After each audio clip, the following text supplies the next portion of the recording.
Hello, welcome to Charles County Now. I'm Natasha Anthony. Imagine this. You're a local teacher who's been in the classroom for years, shaping young minds, and suddenly can't afford to live in the same community where you work.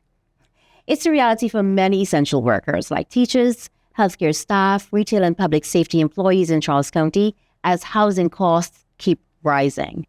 Today, we're joined by Joel Brinkley, Planning Supervisor with the Department of Planning and Growth Management, to explore what affordable housing really means, why it's so important, and what's being done to create more options. Thank you so much, Joel, for joining us. Thank you, Natasha. Certainly. Now, let's start with defining affordable housing. What is affordable housing? Affordable housing means you have enough income to pay your rent and your utilities and still have money left over for basic needs like food and clothing and medical care. Mm-hmm. Ideally, housing expenses should not exceed 30% of your income. So if you are a teacher or a planner in Charles County and you make around about $60,000 a year, your rent and utilities should not cost more than $1,500 a month. If it costs more than that, your housing is considered unaffordable. So Joel, talking about teachers' salary and the $1,500 you just mentioned, why is affordable housing necessary? Well, Natasha, there are a lot of essential workers and frontline workers in Charles County who can't afford to live in the same communities where they work. Mm-hmm. And it's important that these folks have a place to live and can be part of the community in Charles County. Definitely. The cost of housing has risen faster than inflation, it's risen faster than wages, and it's risen faster than most other expenses that people in the area have had to deal with over the last few years. So providing affordable housing is very important to help members of the community to have a diverse community of people who complete all the jobs that we need in Charles County. Definitely. Thank you so much. So how would a person know if they qualify for affordable housing right here in Charles County? Well, that gets into some very complex math, so I hope you have time for that. Certainly. What we start with is a number called the area median income, and that is a fancy statistical term that references a midpoint in the income distribution of incomes countywide. Half of the people in Charles County make less than the AMI, half of the people in Charles County make more.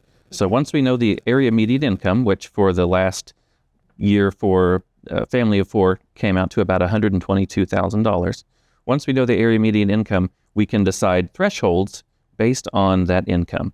So some affordable housing is available for people who make 80% of the AMI. Some affordable housing is available for people who make 60% of the AMI. So if you're a family of four that makes 60% of the AMI, mm-hmm. you're making about $87,000. And that's a big difference between the $122,000. So housing needs to be affordable for people who make right at the area median income and people who make significantly less.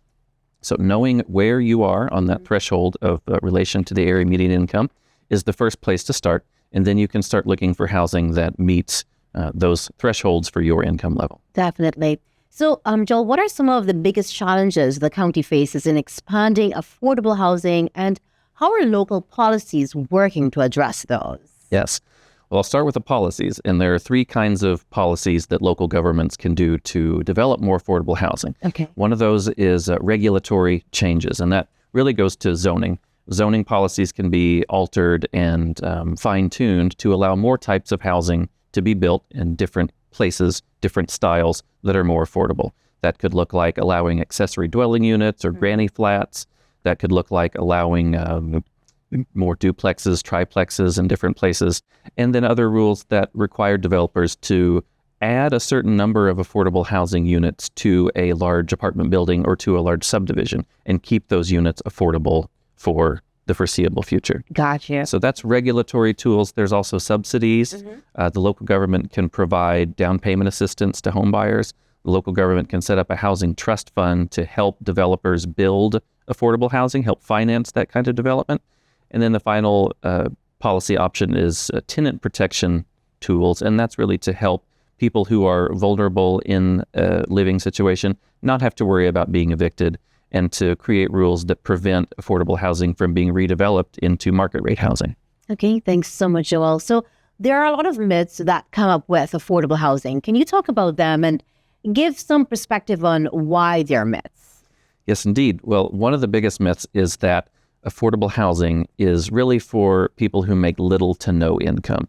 And as we talked at the start, this type of housing is really available for people who maybe 5 years ago could afford housing with no problems. But thanks to the events of the last few years and the fact that housing prices have increased while incomes have not. Some of those people who could afford houses 5 years ago no longer can. This type of housing that we're studying is targeted at people who are those frontline essential workers who should be able to live in the communities in which they work. Okay. Other misconceptions about affordable housing are that they attract crime or that they are built with substandard materials, and these aren't true. And affordable housing doesn't necessarily lead to an increase in crime, especially when you disperse affordable housing throughout the community like we would like to. We don't want to concentrate affordable housing in just one place. We know that affordable housing is not built with substandard materials. It can be, in appearance, just the same as any other house on the block or any other unit in the apartment building.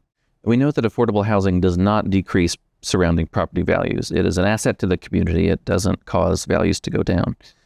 And we also hear from the community that affordable housing in general looks like a certain type of building, like an apartment building. And affordable housing can also be constructed in multiple ways. Some can be single-family dwellings. They don't all have to look the same. Okay.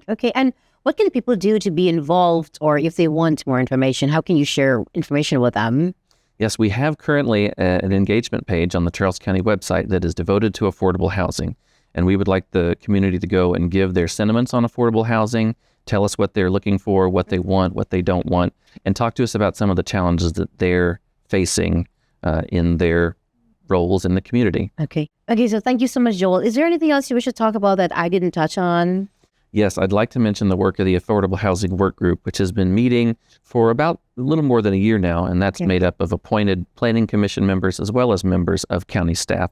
And that group has been researching affordable housing policies across the spectrum from all different parts of the country to try to figure out a set of policies that we could recommend to the Charles County Board of Commissioners to enable them to deliver affordable housing for Charles County citizens. The work of that group is ongoing. In addition to public giving feedback on the engagement page that we set up, we'd of course like folks to attend any affordable housing or planning commission meetings that discuss affordable housing to give their feedback. The commissioners have not yet decided on the policies that will be implemented, so now is the time for the public to share their thoughts. Definitely. Thank you so much. So there you have it, Joel Brinkley, Planning Supervisor with the Department of Planning and Growth Management. That's all we have for this episode. For Charles County Now, I'm Natasha Anthony.